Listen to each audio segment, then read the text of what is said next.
A premissa da oficina é trazer à luz os principais aspectos da geografia afro-brasileira, principalmente dos quilombos contemporâneos. Dessa forma, buscamos instrumentalizar o educador, a educadora, para o tratamento com a questão racial de matriz africana na sociedade brasileira. A oficina traz a oportunidade de conhecer verdadeiramente o nosso território e percebemos o quanto somos africanos. A África para mim era escravidão. Hoje posso dizer que me despi desses preconceitos e tive coragem de atravessar a rua.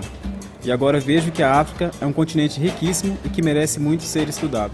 Muito obrigada por nos ajudar a construir uma terra de educar. Axé.